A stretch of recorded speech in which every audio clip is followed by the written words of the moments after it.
Welcome to our deep dive into the Epic of Gilgamesh. Yeah. The story's so old, it's literally written on clay tablets. Yeah. We're talking about the very first epic poem ever, folks. A Hmm. tale that people have been obsessed with for like, I don't know, millennia. Yeah, and what's really crazy is that we actually have this story from like a bunch of sources, not just the regular Babylonian one, but also pieces in like Old Babylonian. There's a Hittite version in prose, and even Sumerian poems, all just glimpses into this legend that really stood the test of time. So like, okay, let's set the stage for our listeners here. Imagine ancient Mesopotamia, bustling city of Uruk, and the king, Gilgamesh, is ruling it.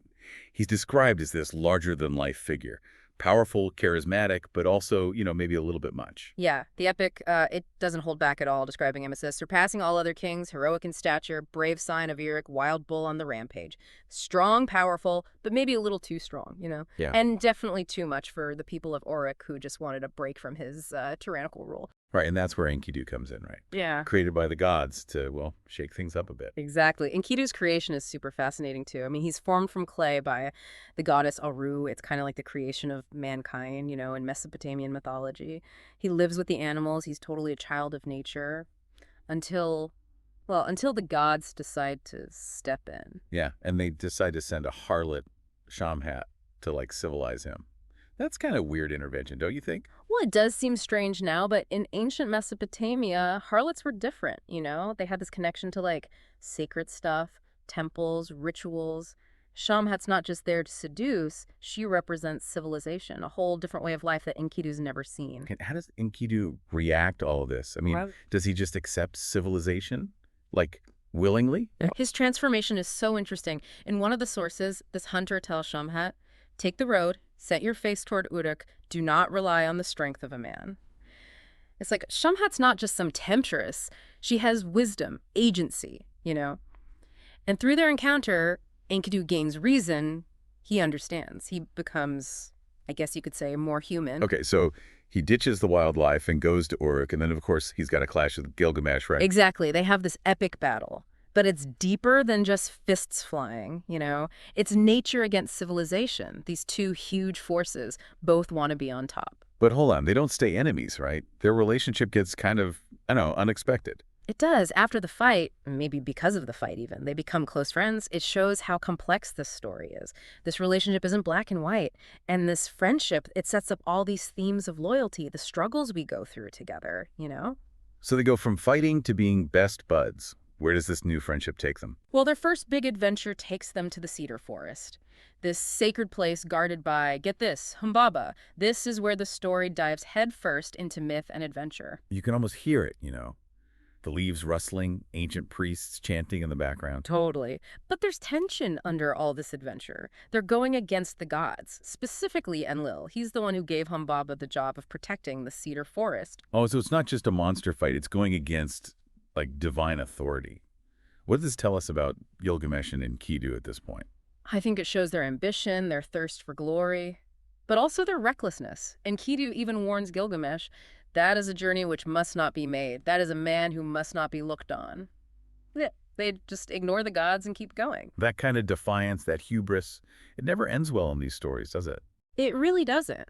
When they meet Humbaba face to face, he actually begs for mercy. He says, now Enkidu, my release lies with you. Tell Gilgamesh to spare me my life.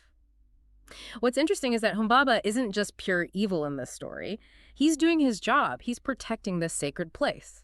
Yeah, it makes you wonder, are Gilgamesh and Enkidu really the heroes in this situation? Right. And their actions have consequences, of course. Gilgamesh, driven by ambition, kills Humbaba, ignores his pleas. There's even a line that hints at what's coming. It says, the great gods will take against us in anger.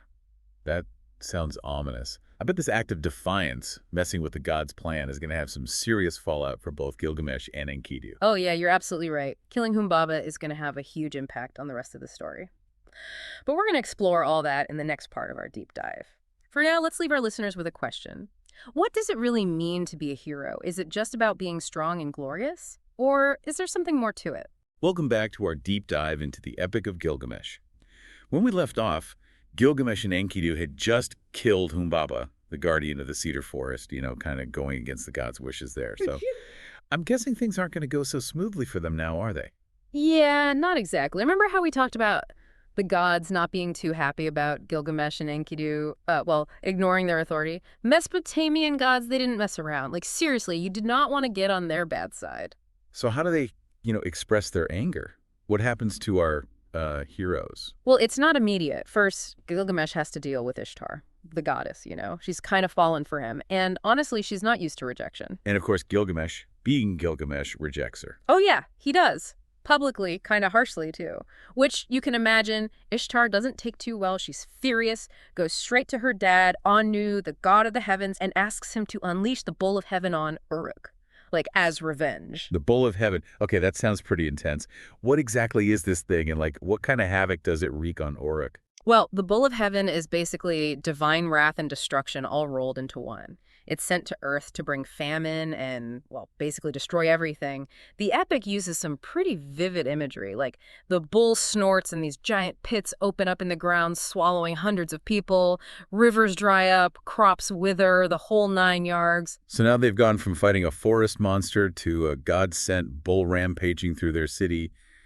Do they manage to defeat this celestial beast? They do. They work together. Slay the bull of heaven makes them look even more heroic, at least to the people of Uruk.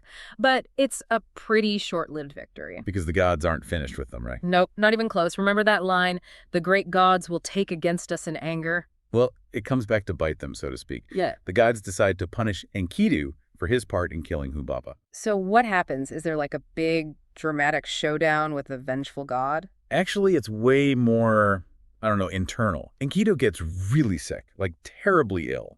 He's struck down in his prime, just wasting away as the gods take away his strength and, well, his life force. Man, that's brutal, especially after everything he's been through. How does he react to this, slow and painful decline? It's really sad, honestly. You see his strength fading, his spirit broken, he's facing his own death, and it's not glorious, no dying in battle. It's just this slow, agonizing decline. There's this line where he says, "My friend, one who falls in combat makes his name, but I do not fall in combat and shall make not my name." He's not just dying, he's losing his legacy, his heroic reputation that he built with Gilgamesh. So Enkidu, this wild man who became civilized, found friendship, is brought down by the very gods he defied. This must have a huge impact on Gilgamesh. Oh yeah, absolutely. Enkidu's death, it changes everything for Gilgamesh. Of course, he's devastated to lose his friend, but it's more than that. Seeing Enkidu die makes him face his own mortality in a way he never has before. I can imagine.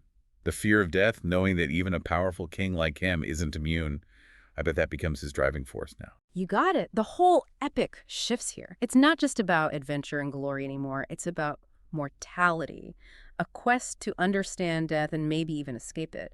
This grief, this fear of dying, it drives Gilgamesh on a whole new journey, one that takes him way beyond Uruk and into the realm of myth and legend. So where does he go? Who does he look for in this, desperate attempt to cheat death? His journey takes him to Utnapishtim.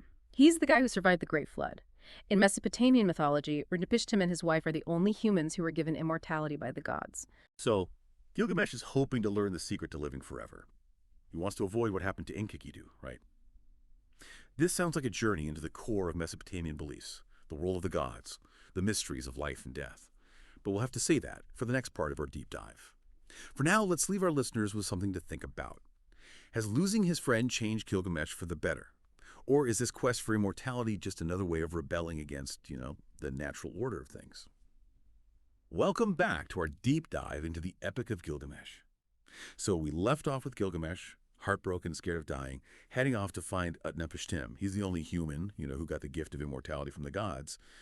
This quest is fueled by desperation, but maybe also a need to, understand things better. Absolutely. This journey isn't just about finding some magic solution. It's about Gilgamesh changing on the inside. The sources talk about all the crazy stuff he goes through, like scorpion men guarding these mountains, the Mashu Mountains, and he has to cross the waters of death with this ferryman, Urshanabi. Oh, and he meets Siduri, too. She's like a tavern keeper, but her tavern's at the edge of the world, and she brews beer. Wow, those sound like more than just physical challenges, almost like, they're testing him, making him face his own weaknesses. Does he actually make it to Utnapishtim? He does. But it's a rough journey. And when he finally gets there, he begs Utnapishtim to tell him how to live forever. But Utnapishtim, he doesn't just give him a straight answer. Instead, he tells him the story of the Great Flood. You know, how the gods got so mad at humanity they decided to wipe out everything. It's like a story within a story. Yeah. Classic epic move. But why tell this particular story to Gilgamesh? What's the point? I think it's a reminder of how powerful the gods are, how they can destroy and create. But it's also about resilience, you know, how humans can survive even the worst catastrophes. Utnapishtim and his wife, they were spared because they were good people. They listened to the gods. Their survival, it's like a new start for humans. So is Utnapishtim saying that Gilgamesh has to prove he's worthy to the gods if he wants to live forever? It's more complicated than that. See, Utnapishtim gives Gilgamesh a challenge. He tells him to stay awake for 6 days and 7 nights, like conquer sleep. If he can do that, maybe he's ready for immortality. But of course, Gilgamesh fails. I mean, who wouldn't? He falls asleep almost immediately. Yeah, that's kind of a sad moment. Even Gilgamesh, this powerful king, this hero, can't even beat the need to sleep. What does that tell us about his whole quest for immortality? It shows that trying to cheat death is pointless, really. Death is a natural part of life. Even the strongest can't avoid it. But Utnapishtim, seeing Gilgamesh so desperate, he offers him a tiny bit of hope. He tells him about this plant at the bottom of the ocean. It can make you young again. So not eternal life, but a second chance at youth. Yeah. Does Gilgamesh go for it? He does. He dives down, gets the plant. It's super hard, but he brings it back up. And then, get this, he loses it. He's resting, exhausted, and a serpent comes along and steals the plant. Just slithers away with it. Oh man, that's rough. All that work, all that hope, gone just like that. This whole quest for immortality seems like a waste of time. Yeah, in some ways it is. Gilgamesh goes back to Uruk empty-handed. He didn't get what he wanted. But he's changed. He's learned that fighting death is pointless. And he's seen the power of, starting over after loss. So what does he take back with him to Uruk? What's the lesson he's learned? There's this powerful line in the epic. Gilgamesh is looking at the walls of his city and he says, "O Ur-Shanabi, climb Uruk's wall and walk back and forth. Survey its foundations, examine the brickwork. Were its bricks not fired in an oven? Did the 7 sages not lay its foundations?" He realizes that real immortality isn't living forever. It's about the impact you have on the world. The walls of Uruk, he built those. It shows his strength, his leadership. That's his legacy. It'll outlive him. That's deep. It's like saying we can't avoid dying, but we can create something that lasts, something meaningful. The Epic of Gilgamesh itself is kind of like that, right? Totally. This story's been around for thousands of years, touched so many lives. It still matters to us because it's about things we all deal with: loss, friendship, ambition, finding meaning.